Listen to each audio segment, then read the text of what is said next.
Bonjour tout le monde, je m'appelle Kent. Je suis pasteur de l'Assemblée chrétienne évangélique de Pierre-Médoc. Depuis quelques temps, nous faisons une étude sur l'Apocalypse. Nous avons pensé que ça serait bien si on pouvait partager ça avec d'autres personnes. Donc, je voulais lancer notre diapo pour nous aider dans notre étude.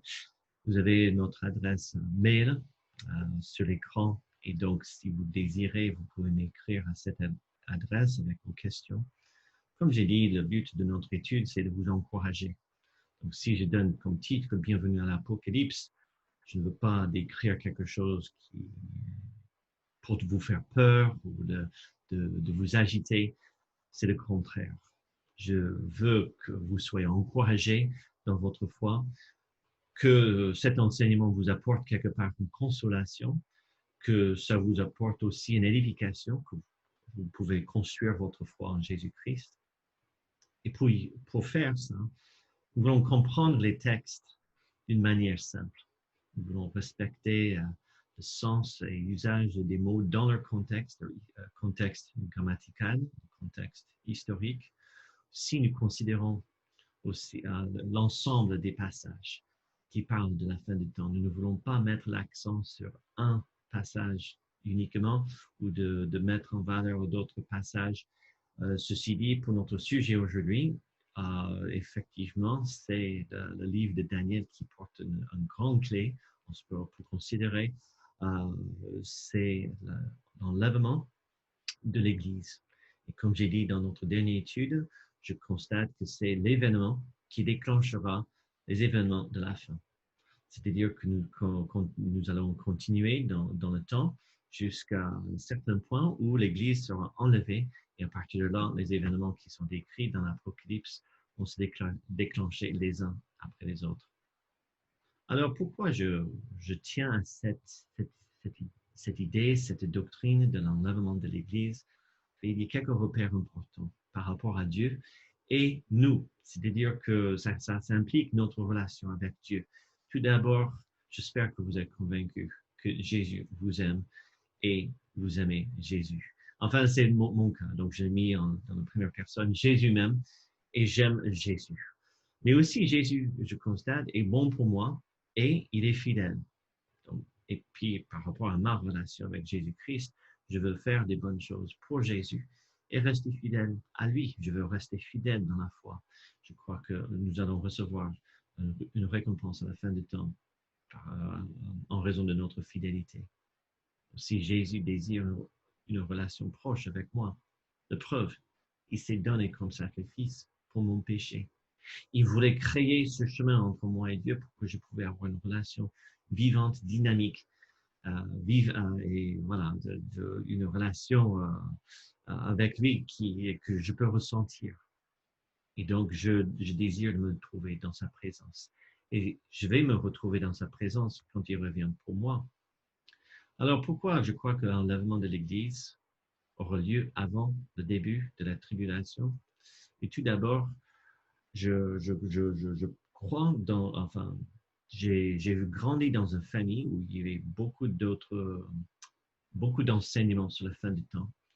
Il y avait plusieurs positions qui étaient tenues. Et j'ai constaté que si on dévie de notre focus en Jésus-Christ, que Jésus ne soit plus le point focal, on commence à mettre l'accent sur d'autres choses. Et du coup, c'est difficile à trouver le lien et de relier toutes les idées. Donc, je tiens à cette idée de l'enlèvement de l'Église avant la tribulation parce que pour moi, ça facilite mon regard sur Jésus-Christ. Et je pense aussi, c'est une question à vous poser à vous-même. Est-ce que vous attendez Jésus-Christ ou l'Antichrist? C'est-à-dire que le prochain événement qui va arriver, est-ce que ça va être Jésus-Christ ou est-ce que vous attendez l'arrivée de l'Antichrist avec tous ses malheurs? Je dis, je suis bien au courant qu'il y a plein de versets qui soutiennent plusieurs d'autres, excusez-moi, qui soutiennent plusieurs d'autres idées, mais c'est pas forcément ça la question. Je pense qu'en général, c'est pas la peine de déclarer une telle position comme non biblique comme satanique ou diabolique parce que je ne suis pas d'accord avec la position. Je pense que toutes les idées qui sont tenues trouvent leur base dans la parole de Dieu. Et nous allons trouver ce que nous cherchons. Si vous cherchez un prétexte pour que l'Église va passer par la tribulation, vous allez trouver quelques versets par rapport à ça. Le problème, d'après ce que j'ai vécu, c'est de relier l'ensemble de ces passages et de trouver une certaine cohérence. Alors, aujourd'hui, nous allons étudier l'importance de Daniel, et surtout en Daniel chapitre 9. L'importance de Daniel, c'est parce que Dieu lui a révélé l'ordre chronologique des temps des nations. Et ça, on trouve surtout au chapitre 2, avec les cinq nations cinq royaumes qui sont présentés. Nous comprenons très bien que ces royaumes sont représentés par la Babylone, la Perse, la Grèce, Rome, et puis à la fin, le royaume de Dieu qui va écraser tous les autres royaumes, et puis ça va s'établir à la fin du temps.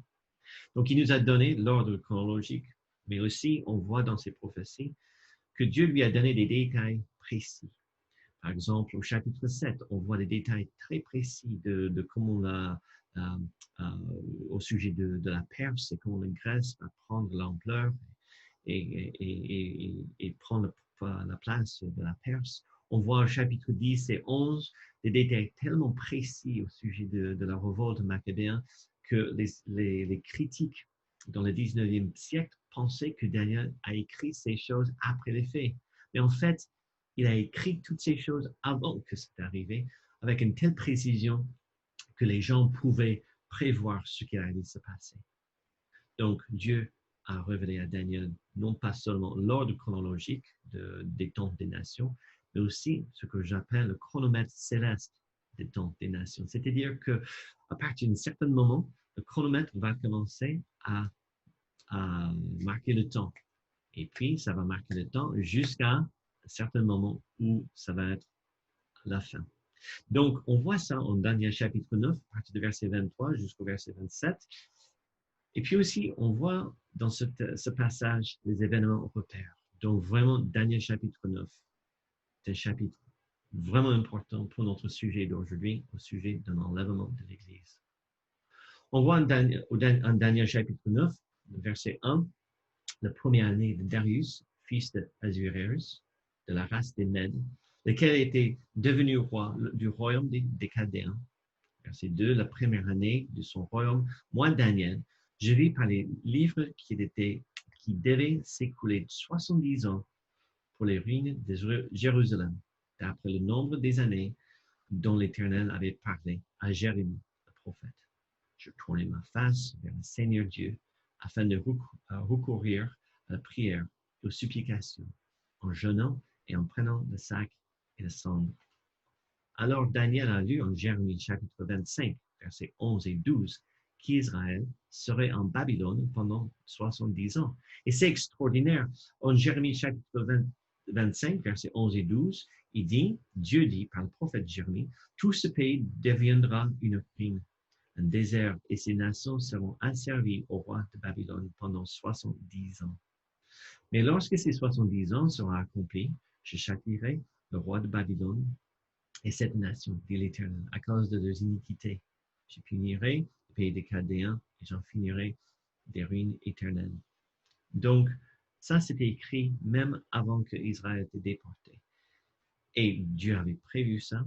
Dieu dit aussi en 2 Chroniques chapitre 36 que c'était à cause des années sabbatiques qui n'étaient pas respectées, qu'Israël devait partir, quitter la terre d'Israël pour laisser reposer la terre pendant 70 ans. On voit en Daniel chapitre 9, à partir du verset 4 jusqu'au verset 19, une prière de confession. C'est une prière de confession extraordinaire. Et vraiment, c'est une prière étudiée par rapport à cette démarche de venir devant Dieu, de confesser ses péchés dans l'humilité, dans la simplicité, de ne rien cacher. C'est quelque chose à étudier. Mais aujourd'hui, on ne va pas mettre l'accent sur cette prière. On va continuer au verset 20, excuse-moi, où on continue notre lecture. Je parlais encore, dit Daniel. Je priais Je confessais mon péché et le péché de mon peuple d'Israël. Et je présentais mes supplications à l'Éternel mon Dieu en faveur de la sainte montagne de mon Dieu. Je parlais encore de ma prière quand l'homme Gabriel, que j'avais vu précédemment dans une vision, s'approcha de moi, de nouveau rapide, au moment de l'enfant du soir. Il m'instruisait et s'entretient avec moi. Il me dit, Daniel, je suis venu maintenant pour ouvrir ton intelligence. Lorsque tu as commencé à prier, la parole est sortie et je viens pour te l'annoncer, car tu es un bien-aimé. Sois attentif à la parole et comprends la vision. Donc, Dieu est tellement touché par la prière de Daniel que dès que Daniel commence à prier, Dieu lui envoie une réponse. Et il dit, l'ange Gabriel lui dit, sois attentif à la parole et comprends la vision. Donc, nous aussi, nous voulons vraiment prêter attention à ce qui est dit. Donc, Dieu dit au verset 24, 70 semaines, c'est le mot qui est traduit, 70 semaines ont été fixées sur ton peuple et sur ta vie sainte pour faire cesser les transgressions et mettre fin au péché, pour expier l'iniquité et amener la justice éternelle, pour sceller la vision et le prophète, pour rendre les saints des saints. On commence avec ce mot « semain ». Et malheureusement, c'est quelque chose que je pense qui était mal traduit. Bon, après, toutes les versions, on traduit ce mot comme cela, sauf la version Summer. Et je vous encourage à regarder sur l'Internet, ou si vous avez la version Summer chez vous, de regarder Daniel chapitre 9 dans cette version, parce que c'est très bien traduit, ça respecte l'essence et les usages des mots. Et curieusement, dans le Summer, on trouve le mot septaine au lieu du mot semaine. Semaine, c'est une période de 7 unités, si vous voulez, soit une septaine. Et donc, selon le contexte, chaque unité est égale à une année. Et on voit ça, par exemple, en Genèse chapitre 29, c'est l'histoire de Jacob et Laban. Vous vous rappelez que Jacob a travaillé pour Laban pendant 7 ans pour sa femme, Rachel. Et puis, le jour J, le jour du mariage, Laban triche Jacob, il lui donne sa sœur, Léa. Et puis, vous connaissez le reste, le lendemain, Jacob se réveille et se constate qu'il passe la nuit avec Léa. Et il se fâche avec son beau-père. Maintenant, il dit, mais pendant 7 ans, j'ai travaillé pour Rachel. Pourquoi vous m'avez trompé? Et Laban, il joue avec les mots, n'est-ce pas? Il dit, mais c'est comme ça chez nous, voilà, il faut marier l'aîné d'abord, et puis, donc voilà, je te fais un nouveau contrat. Tu travailles encore 1 semaine, il dit, et puis je te donnerai Rachel pour femme. Donc, effectivement, Jacob a reçu Rachel comme sa femme 1 semaine plus tard, et puis il a travaillé encore 7 ans. Donc on voit l'ambiguïté selon le contexte. Laban a triché Jacob dans ce cas-là, mais on voit juste cette idée que le mot en hébreu veut dire une unité. Et selon le contexte, chaque unité est égale à une année, ici, surtout en Daniel chapitre 9. Donc si on voit 70 semaines, c'est égal 70 septembre ou 490 ans. Donc 70 semaines sont destinées à qui? Il faut bien poser cette question. On voit que c'est pour son peuple, l'ange dit pour ton peuple Israël, sur ta ville sainte, et là aussi nous comprenons que c'est pas Rome, c'est pas d'autres villes que Jérusalem. On voit aussi le but de ces 70 semaines, c'est pour faire cesser les transgressions et mettre fin au péché. C'est-à-dire qu'à la fin de ce période de temps, la malédiction du péché ne sera plus. Il n'y aura plus de péché, nous ne serons plus sous la condamnation, la malédiction du péché dans notre monde. On voit aussi que le but, c'est pour expier ou payer l'iniquité, toutes les offenses que l'homme a fait contre Dieu étaient payées par le sacrifice de Jésus-Christ. Ça, nous comprenons. Et puis aussi, notre objectif, c'est pour amener la justice éternelle. Et nous comprenons par cette phrase que ça va être accompli le jour où Jésus-Christ prendra le trône de David à Jérusalem. Dernièrement, il dit, excuse-moi, pour sceller la vision et rendre le Saint des Saints. Donc, à la fin de cette vision, à la fin de cette vision, à la fin de ces 70 semaines, tout va être terminé. Le programme de Dieu va être terminé par rapport à cela.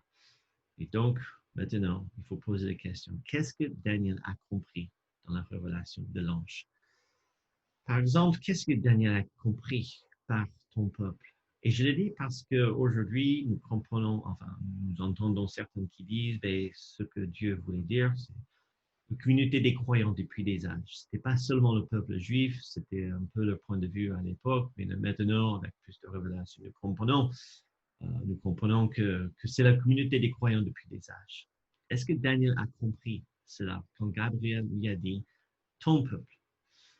Aussi, on voit ta ville sainte. Est-ce que Daniel a compris excuse-moi, qu'est-ce que Daniel a compris? Je pense qu'il a compris que c'était Jérusalem. Aujourd'hui, on entend certains qui disent, ce que Dieu voulait dire, en fait, c'était la nouvelle Jérusalem, Jérusalem céleste, par exemple.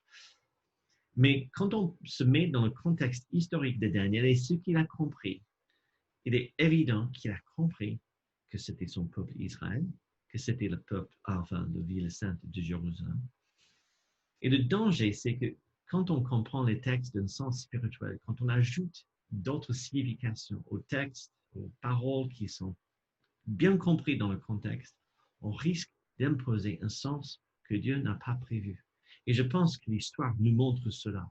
Quand on fait le survol de l'histoire de l'Église, on voit qu'au XVIIe et XVIIIe siècle, il y avait des aberrations par rapport à la parole de Dieu et ça donnait même naissance à certaines sectes d'aujourd'hui qui ne sont pas du tout dans la vérité, tout simplement parce qu'ils ont poussé et forcé des choses, et ils ont des significations, ils ont mis des significations dans les mots qui ne sont pas soutenues. Et puis, ça produisait une erreur, des fois, terrible. Donc, notre façon de voir la fin des temps doit suivre une trame logique et cohérente, du commencement jusqu'à la fin. Et donc, on devrait être capable d'assumer et de ne pas avoir peur de traiter certains textes. J'ai trouvé que quand j'ai tenu d'autres positions par rapport à la fin du temps, il y avait certains textes qui m'ont vraiment embêté. Et dans mon enseignement, j'ai évité ces textes. Et je trouve que c'est pas juste. Il ne faut pas avoir peur devant la parole de Dieu, de prendre l'ensemble de la parole de Dieu pour mettre en avant un certain enseignement. Nous arrivons au verset 25 où l'ange lui dit, sache-le donc et comprends. Depuis le moment où la parole a annoncé que Jérusalem sera rebâtie jusqu'au Messie, au conducteur, il y aura 7 semaines et 62 semaines. Les places et les fossés seront rétablis, mais en des temps fâcheux. Là, nous voyons que le chronomètre est lancé à partir du moment où la parole est annoncée pour reconstruire Jérusalem. C'était fait à l'époque après Babylone, avec le roi, j'oublie le roi là actuellement et j'ai pas noté ça, donc je vous prie de m'excuser, mais il y avait un roi en Perse qui a annoncé un jour qu'il fallait reconstruire la ville de Jérusalem. Il ne faut pas oublier que 20 ans avant cette annonce, il y avait le décret par le roi de la Perse de reconstruire le temple. Mais le chronomètre n'était pas lancé à ce moment-là. C'était quand le décret était annoncé pour reconstruire Jérusalem, où le chronomètre céleste a commencé. Donc, on voit 3 parties, si vous voulez. Il y a d'abord 7 semaines, et puis on voit pendant 62 semaines, la ville sera rétablie en des temps fâcheux. Et nous comprenons que c'était l'époque excusez-moi, c'était l'époque difficile. Je pense que je vais parler de ça dans un instant. Excusez-moi, je m'avance un petit peu dans mes notes. Puis, après ces 2 parties, nous voyons que ça va terminer avec l'arrivée de ce qu'on appelle le Messie, au conducteur. Mais en grec, le mot est très, très intéressant parce qu'il dit les 2 premières parties, ces 7 semaines et ces 62 semaines, termineront avec l'arrivée du Christos, le prince. C'est rien d'autre que Jésus-Christ, le Messie, qui sera le prince, qui va hériter le royaume de Dieu à ce moment-là, quand il vient. Il est compris, si on s'arrête au verset 25, il est compris qu'il reste encore une semaine. Et la fin du temps arrive après que les 70 semaines se soient écoulées, terminées. Donc, à quoi correspondent les divisions? Donc, justement, verset 25. Les 7 semaines, c'est la fin de la période, on constate, la période prophétique dans l'Ancien Testament. C'est-à-dire que quand le dernier prophète dans l'Ancien Testament a écrit, ça correspondait à 49 ans après le retour des captifs d'Israël pour reconstruire la ville de Jérusalem. Et c'est là où on a des petits prophètes de Malachie, je pense à Osée, etc. Enfin, il y a plusieurs prophètes là qui ont écrit pour encourager et pour appeler le peuple d'Israël de revenir à Dieu et de présenter un cœur qui est bien disposé à servir le Seigneur. 62 semaines, verset 25 et verset 26, égale les 400 ans de silence. C'est entre le dernier mot prophétique qui est dans l'Ancien Testament jusqu'à la première révélation, c'est-à-dire avec l'arrivée du ministère d'Élie. Nous comprenons aussi, Jésus-Christ a dit qu'Élie est arrivé et c'était Jean-Baptiste. Ça, nous comprenons. Mais les prophéties, en ce qui concerne Élie, se trouve en Malachie, chapitre 4, versets 5 et 6, et nous allons regarder ce passage dans un instant. Et puis aussi, on voit que les 62 semaines, enfin les 69 semaines, s'arrêteront au moment où le Christos est détruit. Et ça correspond bien sûr au moment où Jésus-Christ est allé à la croix, il s'est donné et il a donné sa vie comme sacrifice pour le péché. Donc il reste encore une semaine. Et ça, on va découvrir dans un instant, c'est au verset 27, c'est l'arrivée de l'homme, un homme puissant qui va faire un pacte de paix avec tout le monde. Ça va être un pacte de paix mondial. On parle de quelqu'un qui a une politique incroyable. Donc, Daniel chapitre 9, verset 25, là, on voit que jusqu'au Messie le conducteur, enfin Christos le prince, il y a 60 semaines, 7 semaines et 62 semaines. Et Jérusalem se rétablit, mais dans les temps fâcheux. C'est ça que je voulais dire tout à l'heure. Ça correspond au temps des Maccabées. C'est le moment où il y avait la révolte contre les Juifs menée par la famille, oui, c'était la famille de Maccabées. Les Maccabéens, ils menaient une révolte contre les Grecs.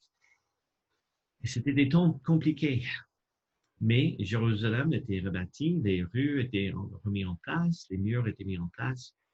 Et c'était vraiment un moment compliqué. Verset 26. Après les 62 semaines, le Messie sera retranché et il n'aura pas de successeur. Le peuple d'un chef qui viendra détruira la ville et le sanctuaire, et sa fin arrivera comme par une inondation. Il est arrêté que les dévastations dureront jusqu'au terme de la guerre.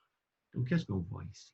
À la fin des 62 semaines, le Christos sera détruit, c'est-à-dire mis à mort.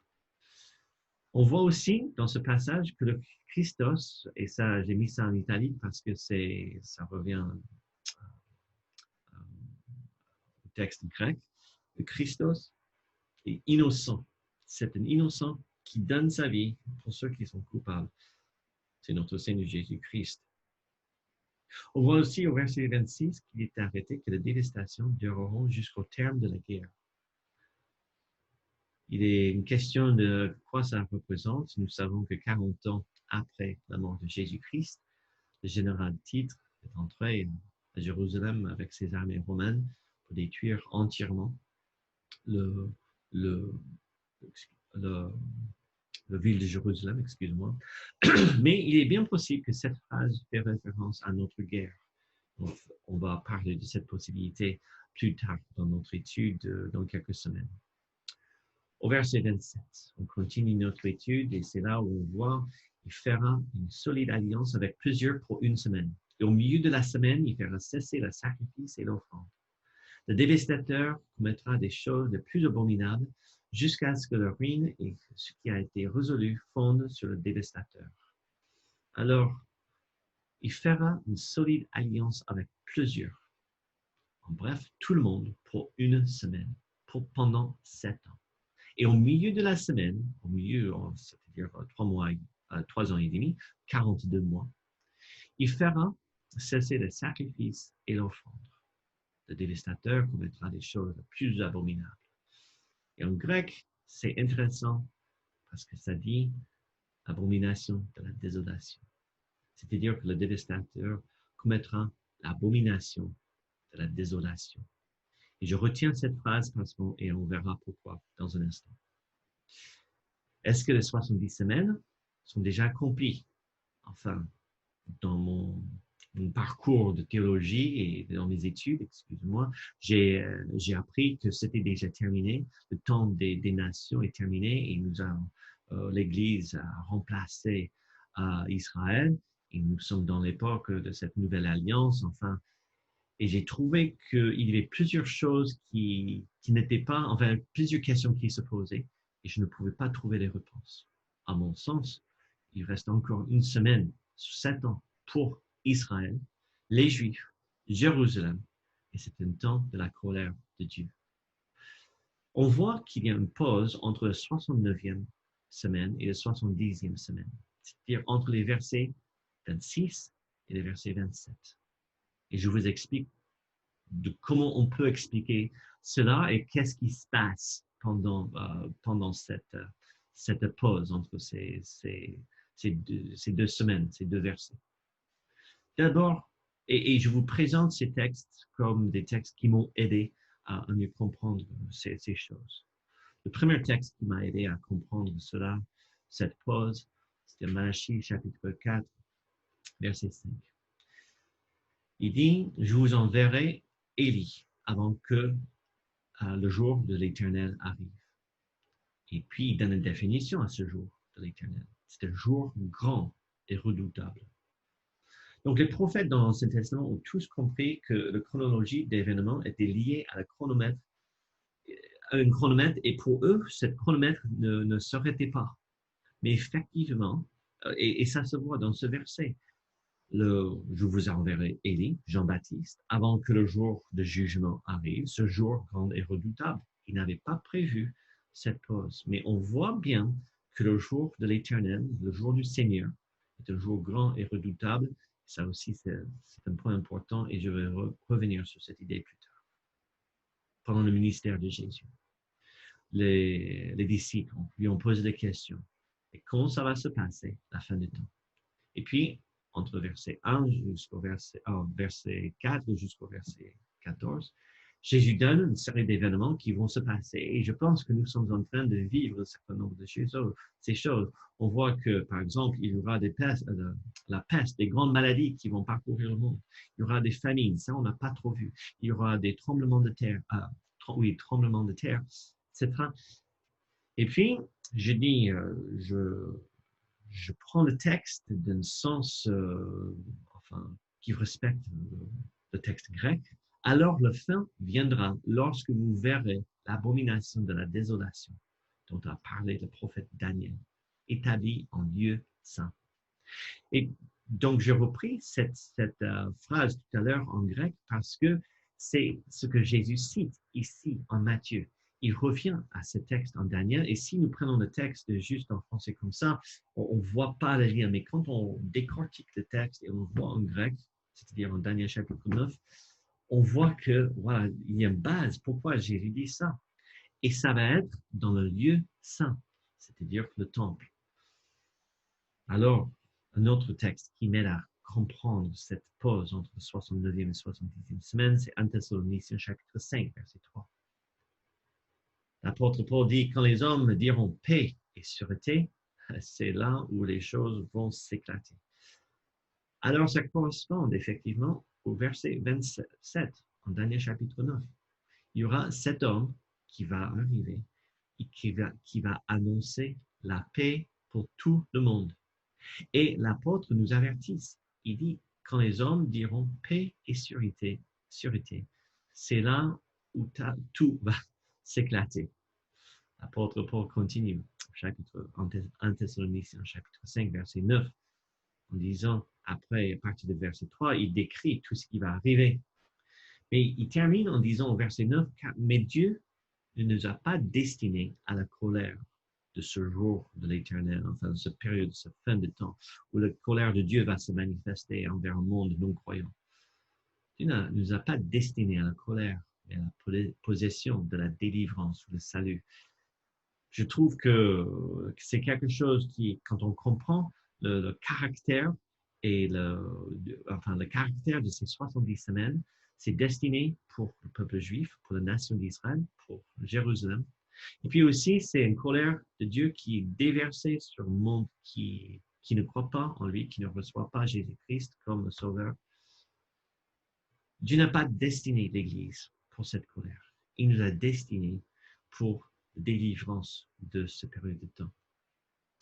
Donc, pour ce qui concerne, il y a un autre passage qui est important, excuse-moi, c'est 2 Thessaloniciens, chapitre 2, versets 1 et 2. Excuse-moi. 2 Thessaloniciens, chapitre 2, versets 1 et 2 est aussi un passage important pour notre considération en ce qui concerne l'enlèvement.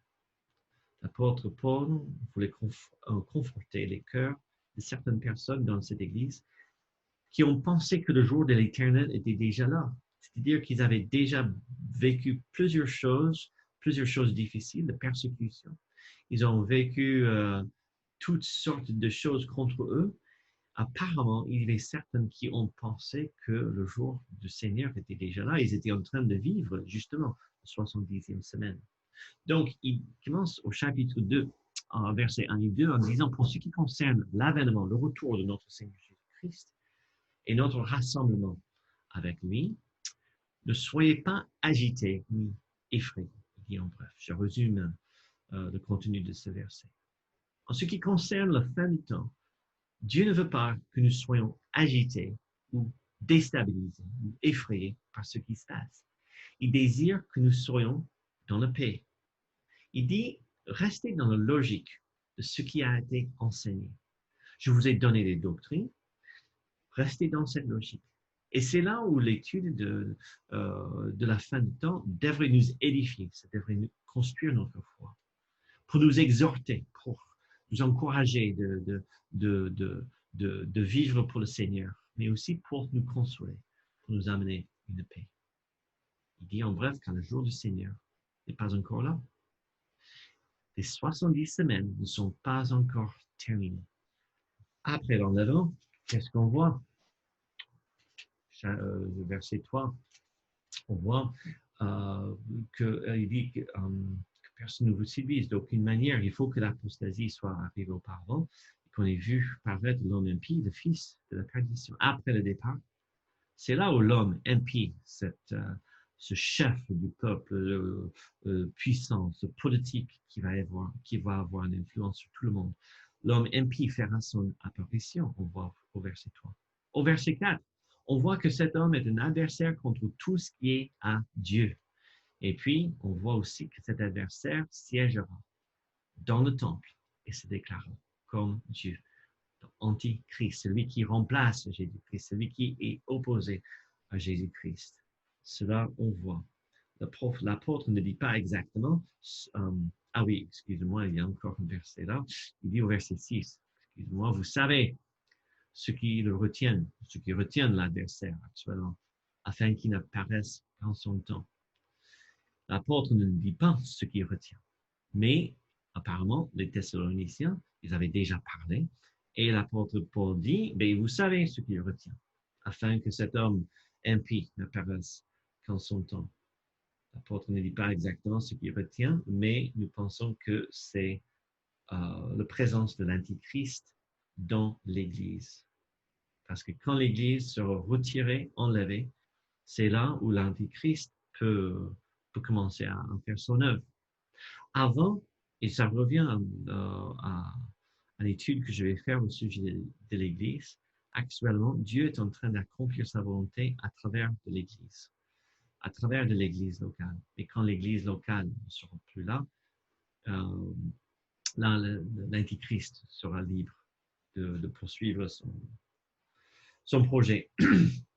Donc, ce que je veux dire pour faire le résumé de cette étude, c'est que je vois une différence entre la nation d'Israël et l'Église de Jésus-Christ. Et bien évidemment, si vous ne tenez pas cette idée, l'idée de l'enlèvement de l'Église n'est pas vraiment valide, j'ai envie de dire à ce point-là. C'est tout ce que j'ai présenté dans ce passage, vous allez avoir d'autres notions. Par contre, si vous commencez à reconnaître la différence déjà entre l'Ancien Testament et le Nouveau Testament, entre la nation d'Israël et l'Église de Jésus-Christ, à partir de là, on commence à bien respecter l'usage des mots et dans le contexte grammatical et historique, nous pouvons commencer à voir qu'il y a des choses qui sont différentes. D'abord, pour Israël, on voit que Israël est défini dans un sens terrestre. Il y a des limites, des frontières. C'est physique et les bénédictions sont temporelles. Dieu a dit dans l'Ancienne Alliance, si vous faites ça, vous vivrez. Je vous bénirai, je vous donnerai le moisson, les récoltes comme il faut, il n'y aura jamais une manque. Toutes ces bénédictions étaient sous la loi de Moïse. Par contre, avec l'Église, on voit que le lieu de l'Église, c'est céleste. Les, aussi, c'est spirituel. Et aussi, les bénédictions sont éternelles et spirituelles aussi. Et c'est sous la loi de Jésus-Christ. Romains chapitre 8, versets 1, 2 et 3. En Matthieu chapitre 16, verset 18, nous voyons effectivement que rien, enfin, les portes du séjour du mort ne vont pas résister contre l'Église qui est en mouvement, qui est en train de s'établir, d'établir le royaume de Dieu. Par contre, on voit dans l'Apocalypse chapitre 13, verset 7, qu'il était donné à l'Antichrist le pouvoir de vaincre les saints. Et donc, là, c'était deux versets importants pour moi à mettre en règle.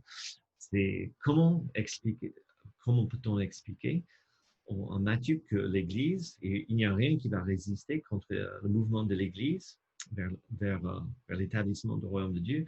Et puis, dans l'Apocalypse, alors là, il est donné pour un temps le pouvoir à l'Antichrist de vaincre les saints. Je pense aussi que dans ces différences que nous pouvons noter, il y a deux histoires différentes. D'abord, Israël a commencé le jour de Pâques en Égypte, vous vous rappelez de cette histoire, et il continuera jusqu'à la fin du millénium. C'est vrai qu'Israël, même si Israël est un pays aujourd'hui, n'a pas encore l'ampleur qu'il va avoir à la fin du temps pendant le millénium. C'est toujours les temps des nations, les temps fâcheux où les nations vont fouiller à pied toute la ville sainte et d'autres choses. Aussi, on voit que l'Église a commencé à Pentecôte avec l'arrivée du Saint-Esprit. Elle terminera quand elle est retirée ou enlevée de la terre. C'est cette parenthèse qui existe entre Daniel chapitre 9, versets 26 et 27, 69e et 70e semaine. On voit qu'Israël est un pays avec les frontières et l'Église est faite de toutes les nations.